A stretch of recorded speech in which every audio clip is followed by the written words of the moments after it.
Welcome back to the channel. Over at the other shop, grabbing the rest of the paint supplies so I can get the Durango painted. So I don't need everything here, but I would rather have it all and not end up needing something while I'm in the middle of painting the Durango. So we have quite a bit of stuff. I'm also going to grab a bunch of the carbon fiber making supplies. As you can see, it's just a mess in here, but we'll get all this cleaned up. And once I grab all of this stuff, all this painting supply shelf, as you can see, it's pretty large. I'm gonna grab maybe these totes right here, which are all R33 GTR parts, and maybe just some of this stuff. Try to get as much of this over to the other shop as I possibly can in one load. And the more I take over there, the better, because the more that's out of here, I could clean off this rack, and then I could tear this whole shelf down. And I also need to take the built VVL over there, the built 13B. I have a bunch of transmissions, etc. So let's get all the paint supplies in the truck and then figure out how much more room we have to maybe clear this shelf off. That would be really nice to get both of these cleared off and get this whole rack down.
I now have everything off the bottom of this shelf, as well as all the paint supplies over here are in my truck. So I didn't take any of these 3M products, and I was going to, but all of them have started to ooze out.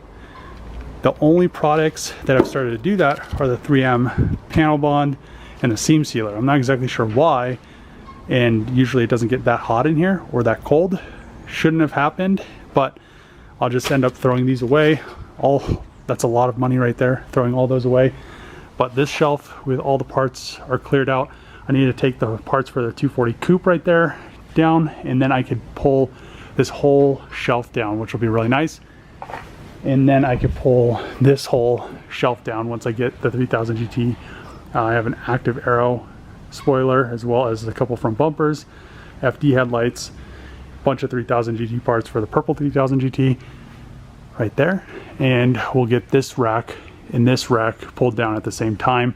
I'll bring my trailer, and then I could transport these and the one sitting in the corner, as well as I'll probably take some of the fuel station signs at the same time. See how dirty the VR4 is, and it's just the same thing with the FD.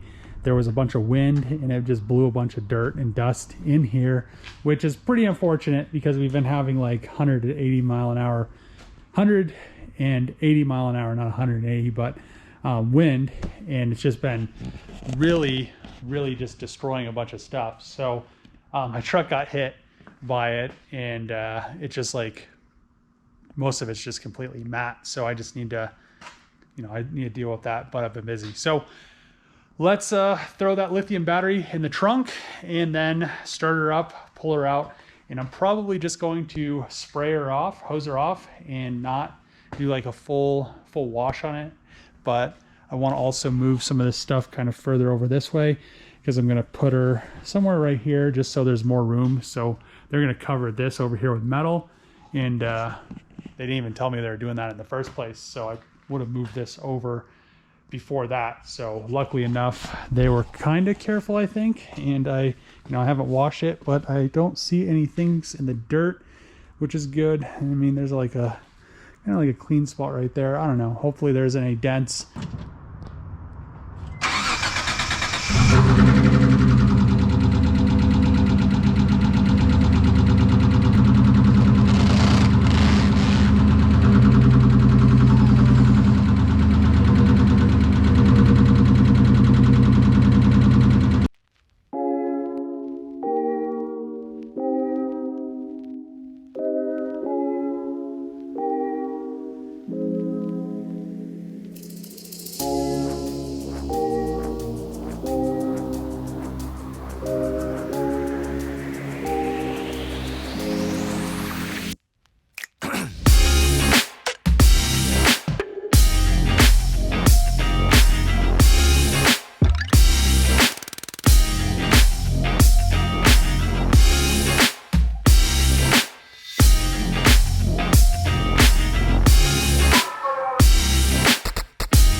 Outside idling VR4s, Mitsubishis get super mad when they sit.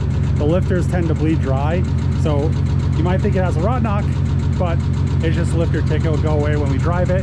But what I want to do is I want to go grab some gas. I'm just going to run up to the fuel station right up the street because this car has been sitting and it's half a tank, so I'm going to put a full tank of 91 in it. Get it over to the gas station, just putting in some 91. This one doesn't even tell you how much you're spending, but I guess I put 40 bucks or 50 bucks, I don't remember now, and we're getting like, I don't know, we'll see. The VR4, she is now back in the shop and I can't wait. Just seeing her outside, she's at the perfect stance. I mean, there's just a few things. So I need to paint the side skirts. I already have the door handles and all the hardware for that painted. I need to paint the mirror caps. I also need to figure out what I'm going to do about the bumper because I really like the bumper. But, so I made this bumper a long time ago, but I almost want to just do a stock bumper because I think it would look really, really clean. I wouldn't have to worry about doing all kinds of crazy stuff. That bumper weighs a lot and this car already weighs a lot. So I think I have a bumper. I might just go ahead and paint the factory bumper, paint the side skirts, paint the mirror caps. And I think I need to paint the sail panels, and then buffer, put it all back together. And that's why the hood isn't as shiny as it could be. And that's why this whole side, actually just that door, is blocked out in 3000 grit. I need to still block this quarter panel out so you can see how nice and smooth the paint is on this. And it really, really did take me a long time to paint this car. So, and I really like this car, even though these cars, you know, VR4s and 3000 GTs have so many finicky issues. But, you know, once I get this thing back together, 100%, it'll just be really nice to drive it around. And then I'm going to do some subtle mods to the engine. I'm going to single turbo it and do, you know, some pistons and rods and stuff like that, but probably after it blows up. So I'm going to end the video here. Really happy that she is nice and clean now, or not really 100% clean, but she doesn't have a thick layer of a silt from the wind and all the dust storms that have been going on lately. But if you like these videos, make sure to click that subscribe button, throw a thumbs up, throw a comment below. As always, see you guys next time.